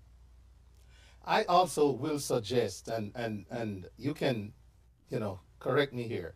We tend to market artists as individuals. How about we market the show? This is what you're gonna get: a range of reggae, dancehall, soca. Market a product that consists of the artist. Because when you try to sell one, if I put out a flyer now and say I'm bringing just Freddie McGregor, because he's a big name and there's a lot of Freddie fans, we might get some people. But if it was Freddie and so and so and so and so and so and so, and we can say this is a variety, would probably the audience come out more? I don't know. I keep hearing Atlanta is hard. Atlanta is hard. People don't come out. People don't support. But I'm wondering if it's the product, So let's think on that. All right. Ladies and gentlemen, I want to get to, before we go further, I want to get to, by the way, I love when my audience participates, and I don't want to ignore them in this conversation. All right. Maxine Lyon says, Wayne Hall plays our songs. Thank you, Maxine. Though show thoughts presented through the eyes and ears of true veterans on the Atlanta reggae scene, mixed views of a promoter, producer, photographer, radio host, podcaster, and videographer. Thank you, Janice O'Shea. Well said. It is very important to label your songs, artists that are listening. Thank you, Maxine. You do label yours, Maxine. I can pull them up in a heartbeat. Andrea Brown McNeish says, very good segment. Show is very informative. And all artists should be here, says Maxine. Andrea Brown agrees. Maxine Lyon says, count me in, Carl. So you already have a candidate who's an artist. So there we have names, but everyone wants to see big names. We have to start creeping before we walk. All right. So something, Janice O'Shea says, not tried on the local level before, as in all the parts coming together. Artists, musicians, marketers, etc. Solutions and follow-up action to an age-old problem on the scene. Involve the youth as well. Awesome feedback. Thank you, guys.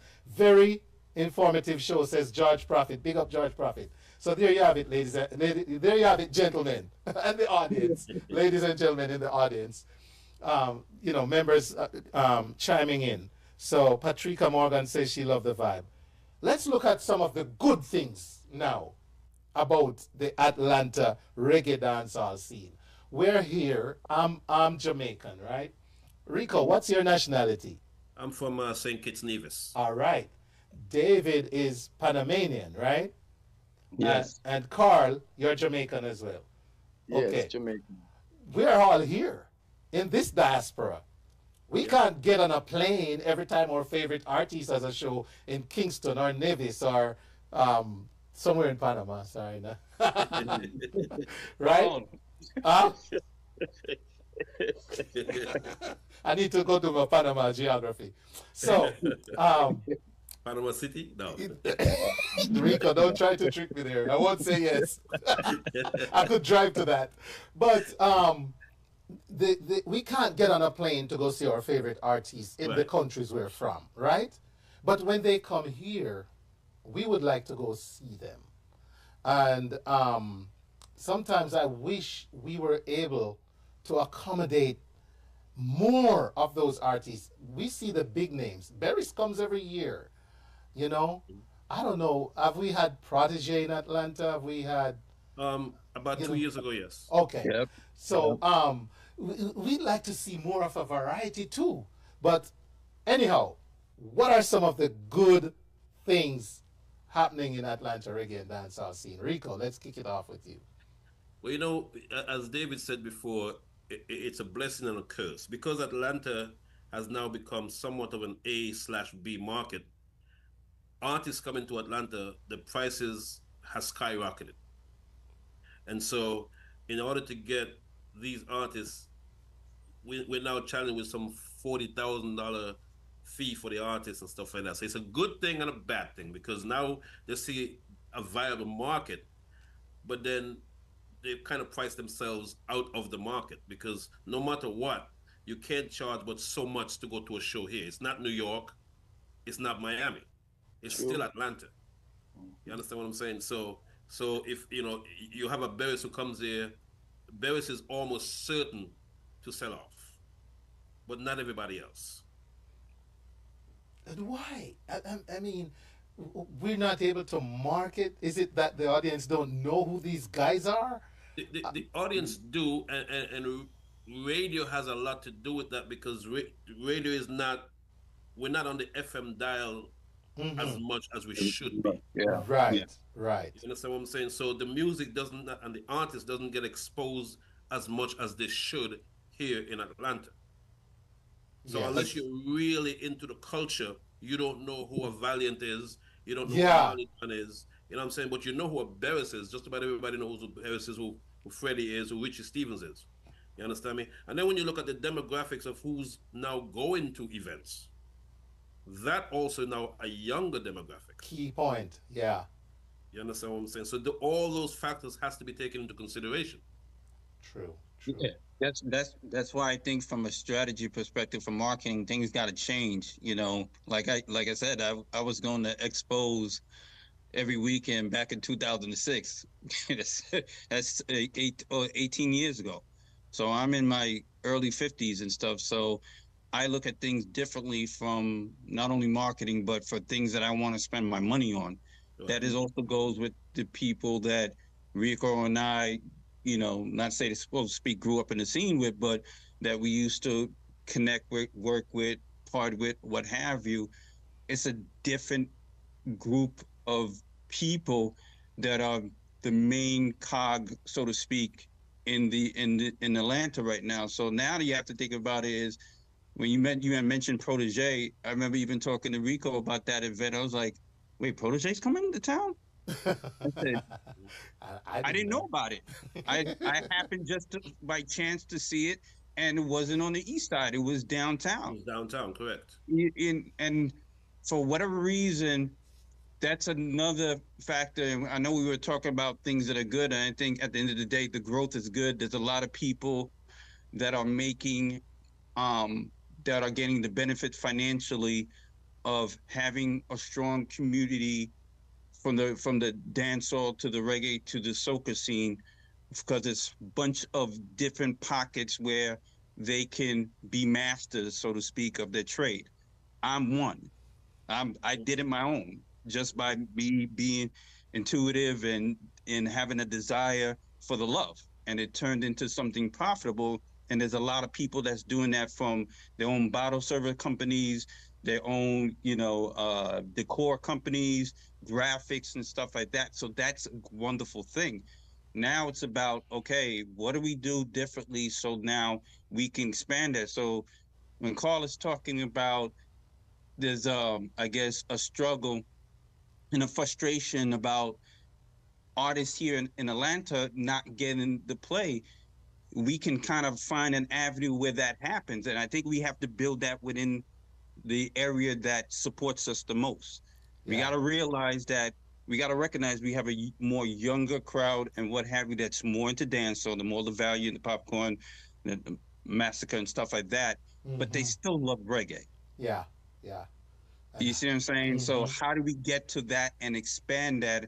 And I think it's just that it's the marketing piece that has to be there, and everybody has to do willing part. So it's not anything that we're going to solve, right? It's going to take everybody thoughts and ideas, and sometimes we got to fail here and work at it again and continue to have the conversation. It's not going to be easy fix, but a talk like this starts the dialogue about how can we be creative.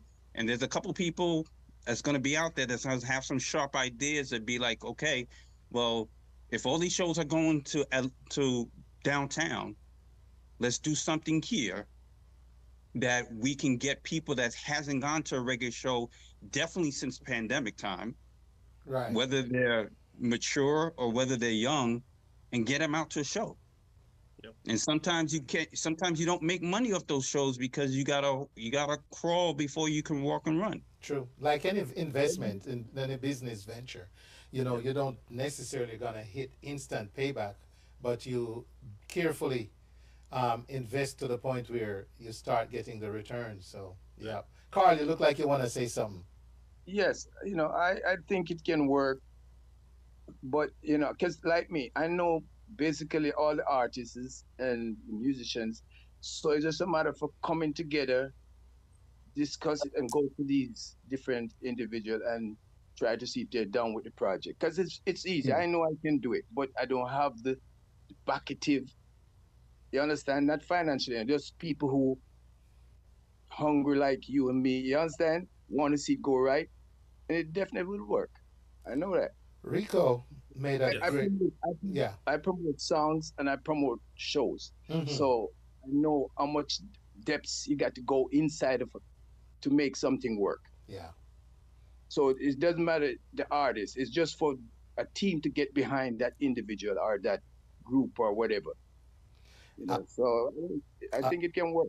I always tip my hat to promoters because you go to a show, and Rico, you and I have run into each other at so many shows, and you and I know how much you tried on your platform. I tried on my platform, and you look in the venue, and you're like, where are the people? Yeah. We they spent money, they tried, you saw the flyers, you hear it everywhere, but just so it's so much to peel away on this onion. But Rico, you made a point about artists charging too much, and I've heard some prices that artists have charged, and hey, let me tell you, why Wayne On has not put on more shows? Because every time I put my foot out there and say, you know what, I wonder how much so and so would, and they tell me, I'm like, okay, cool. I guess this is not my thing, because I don't see where I can, when I do the math. Let's say I want to bring two artists, and I reach out to them. When they tell me how much they want each, and when I think of the venues I would be able to try and get, and I do the math, Rico, It doesn't. I can't, It's not I can't matching. pay them. No, I can't pay them and make any money. So I tip my hat to the guys who do it Yeah. year round and several times for the year. Yeah. So why are artists, you think, charging so much, and how is there a way to try and communicate that you can still make money by letting us make a little money, and at the same time not burning the pockets of the patrons that want to come out? Zero You way? know, I have a lot of artist friends, Yes. and I ask that same question to them, Mm-hmm. and their thing is they're literally looking at your pocket. Oh. If the venue can hold 1,000 people, you may not get 1,000 people in that venue, but Right. it Mhm. holds 1,000. Exactly. They're gonna price that show, that event, based upon what the venue has the potential of holding. You understand what I'm Exactly. saying? And so I never thought that was correct.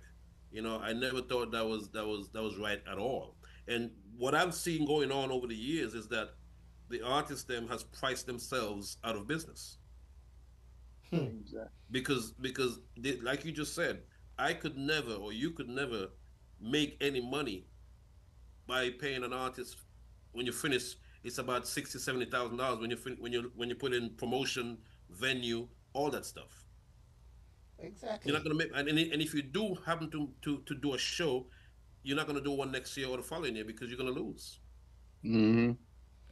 And there you go. And we can name so many shows Oh, absolutely, that started absolutely. in Atlanta. Since I'm 11 years into radio in Atlanta, and Mhm. I really didn't get involved in that aspect of the culture here until I got into radio, and I started Right, merging with Reggae Vibes Radio. Went to right, Igloo, and right. hosted. I hosted the Beanie Man, and I remember when you were speaking earlier, David, about demographics.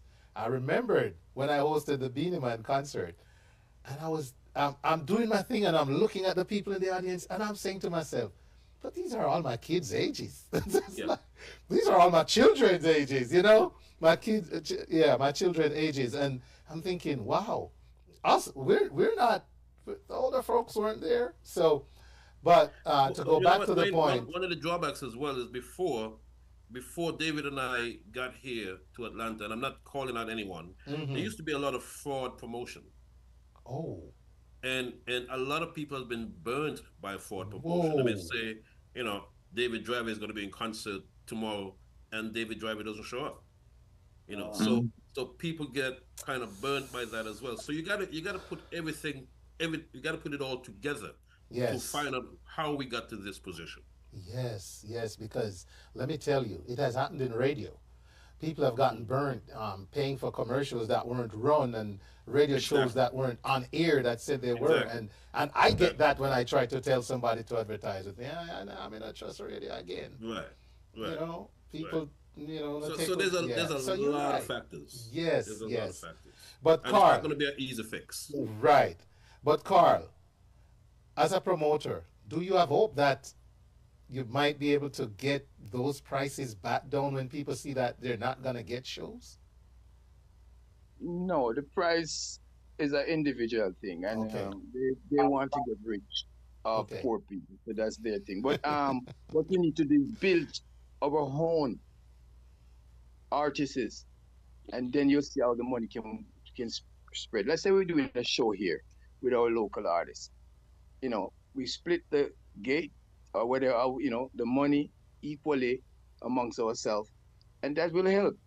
Don't worry about those artists that charge a lot of money, because as Rico said, they're not coming here no more because they outpriced themselves.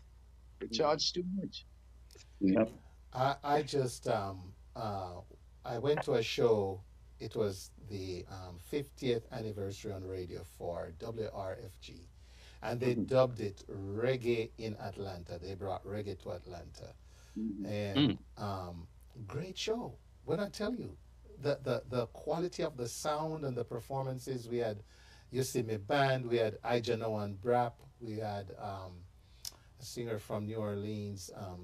She was on the show, Kelly Love Jones, and the young lady who opened the show, of Trinidadian descent, doing some great reggae songs and also some cover.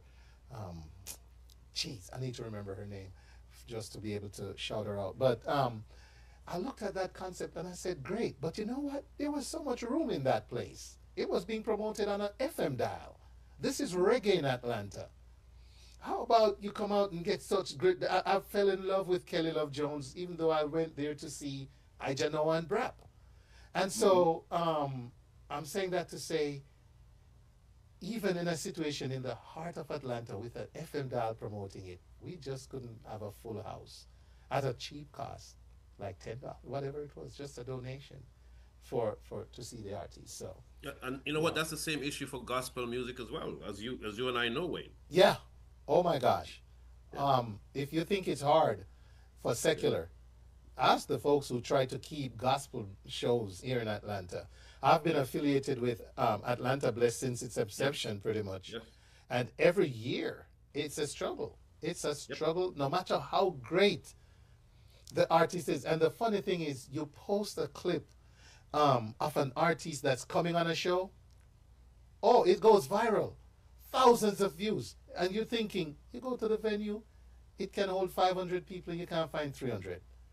So yeah, it's hard for gospel. It's hard for secular, and it's hard, and soca as well. We have great shows to look forward to. We have Jerkfest, we have Carnival, and there are some other staple events every year, like some renowned, like you have lesser magnitude events like some birthday bashes and stuff. But it's a struggle. It's a struggle. It's one day at a time. Yeah. One day at a time. Before things like this helps. Yes. Yeah, got to be. Yeah, man. Before I get to the final round of conversation here, let me just weigh in again with my very active audience. All you guys need to do is just to promote the show as a nice reggae package. That's Singer Irie. Janice says, thanks for your input, Singer Irie. Try it every year. We do it. Wish it was that simple. Maxine Lyon says, it's the promotion. You have to promote the artist thoroughly. Well, we could ask you some questions on that, Maxine. What does that look like? Singer Irie, again, if people don't know the promoters, they're not supporting them. I'm going to pause here because that hits a nerve. I was somewhere, ladies and gentlemen, and I'm just overhearing people talk. And then somebody said, I don't remember the exact artist, but it would be like, hey, Protege coming to Atlanta next week? And I kid you not, Rico, the person says, who I bring him? Who I promoter?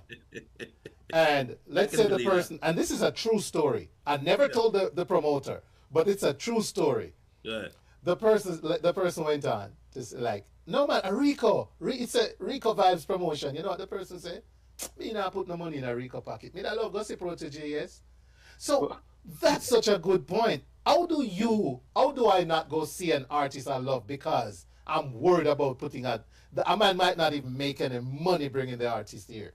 But I'm so taken up with the fact that I'm not going to line his pocket with my money.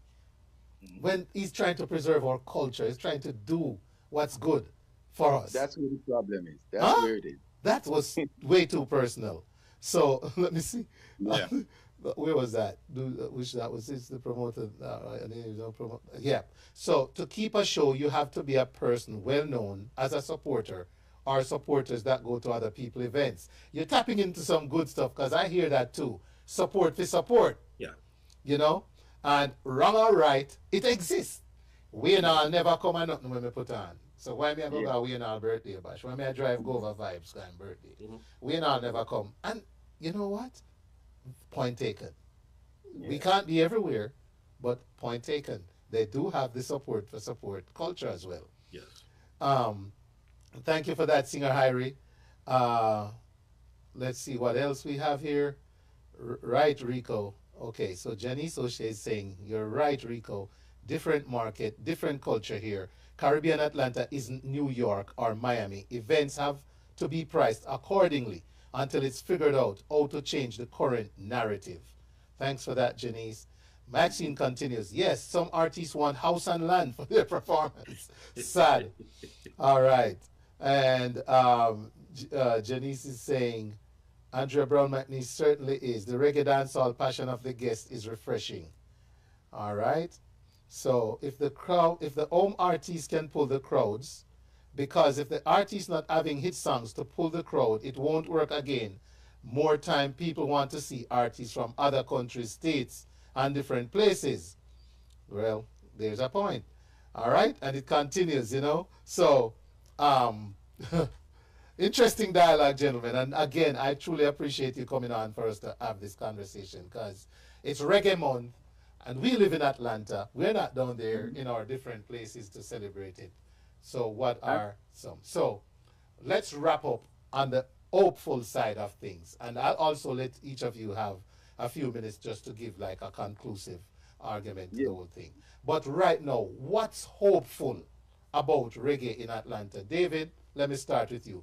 As from your vantage point for this question, David, what makes you hopeful for the reggae dancehall scene in Atlanta? Uh, First and foremost, this conversation that goes without Ah, saying. But I think just the desire for people to do well, um, because like I said before, people are involved in a lot of different pockets of the community because they're in it for the love, and I do see that. And I do see the respectfulness, the thankfulness that people have, even just to me. I've seen it to Rico, Wayne. I've seen it to you as well. That people really appreciate. There's a lot of good people living in Atlanta. I think, the hope is um, we continue to build bridges so that that communication, that goodwill can flow. We can't be stagnant and say, hey, even myself, since myself, I normally only do dance hall shows and stuff like that, some soca shows and stuff like that. I got to make sure I have dialogue and communication with the reggae community and with other parts of the community and provide services that doesn't always have to be paid for. It's just like you're in it for the love, right? And at the end of the day, the mindset has to be if I do certain things and pay it forward now, I'm going to get a return on that investment much greater than what I'm looking at right now in the present. And I think that's what I try to live by example, and I think I've done well. And I think if I continue to do that, my hope is um, I to be a kind of a leader in front, right, where it'll inspire other people to do so. So conversations like this, I definitely, will empower you to continue to bring others in the community that have a voice, so others can hear their ideas and their thoughts and perspective, because it all begins and then it ends with communication. And the more dialogue that we have, it'll give empowerment to others. It may not be quick, right, but I think right. the education piece and the refreshing piece of, hey, this is the start of something. And maybe people can internalize with their own lives stuff that they've done in the community. They started off small, but they got to a level with it's much bigger. And I think that's what we will continue to kind of communicate and teach others. Awesome. Carl, Yeah. what gives you hope about the reggae and dancehall scene in Atlanta? Well, my hope is that we all could come together as soon as possible and start this mission, because it's a teamwork to make the dream work. So we have to come together. So the quicker we start it, is better for everyone. So we have to. I mean, we can get in touch with each other. Exchange number, try to meet somewhere, someplace, and start to work at it. We can't just keep talking. Action without work not gonna work. So we have to move. Carl, have we ever tried having and I might have repeating myself here, but have we ever tried having like a promoters group, like a group of promoters? Yes, in the early days we did have it. Okay, Lately, okay, I don't know what's happening with that now. okay. All right, Rico, what gives you hope? Wow, I like what you're doing. People like yourself, people like Carl, people like Driveway. Technology is the future. You know, Zoom meetings like this. You know, I have a podcast. Driver has his platform for the videos and stuff like that. Those things help to promote our culture. More importantly, help to promote our local diaspora. And Exactly. so, more of this is needed. Um, more people being on our platforms to expose what it is that they do is needed. um, the variety of the culture, meaning soca, reggae, zouk, dance hall, gospel, is all needed. It's like a melting pot. So Hmm. we all need to embrace each one of those genres and expose them to the various people in Atlanta. Because when you look at the Jerk Fest or Carnival, maybe not Carnival, but Jerk Fest, you realize how much people is actually here Mm-hmm. in Atlanta. Mm-hmm. How Yeah. much Caribbean folks Yes. or Caribbean descent is Yes. here in Atlanta. You understand what I'm saying? Yeah, Carnival, you have people coming from out of town, whatever the case may be, but Jerkfest especially, you know, is a lot of our own people, our own people here. So the census say we have a couple million Caribbean folks here, right? Yes. Where are they? I know. And Where are they? how can we get them We out? need to reach Yeah. out to them. Yes, yes, yes. So And so so my hope is that we will. right, we'll make the connections. Well, hope for me comes from, yes, like you say, the energies from having this dialogue and Jerkfest. I always allude to Jerkfest as the one event, Mhm. and again, like you said, Carnival does bring in a lot of, but in terms of a community Yes. driven, Yes. supported, and Yes. attended Yes. event, Jerkfest Hmm. gives hope. And having been in contact with, not very intimate contact, but enough, I know enough to understand their challenges too, and what they have to go through to make that product, keep the product, and make it accessible to everybody. Um, and the fact that Jerkfest can and survive the way it did, and have people turn out the way it did. People stood in the rain. Rico, I remember saying, "Man, you gotta capture these umbrellas, Rico. Yes. This is Yes. special." I stood on that stage and looked out at those Yes. umbrellas. I said, "Man, we gotta capture this," Yes. and um, and came back the next year in bigger numbers still. And so Absolutely. that's where my hope goes. That if we can take that product, that's the Jerk Fest, Mhm. see how we can bring it down to a more micro level in the um, atriums and the venues Yeah. around Atlanta, and make it happen. Then we can probably see. But one thing I know, the prices have got to be adding up. It's got to add up. So that's where I have hope. Yep. Gentlemen, ladies and gentlemen, we're having a great conversation tonight with Mr. Rico Vibes, and he's a radio host. I'm going to have him tell you where you can find and listen to him shortly. Photographer, and he owns the website, The Reggae Scene, because he covers the scene. David Driveway, who has a photography business affiliated with covering the reggae and dancehall, and Mr. Carl Sterling Fletcher, who is a promoter. Gentlemen, I'm going to start with Carl this time. And just to wrap up this conversation, what's your concluding argument tonight? What would you like to leave with us? And please tell us any social media handles or website or anything you got going on that the audience can go support. No, at this moment I have nothing going on that level. I'm trying to work to get everybody s- to build platform for the artists there in Atlanta. So this discussion we have here give me a good idea how we can probably see accomplish artists there. The plan we have to bring everybody together and start moving with the Atlanta artists.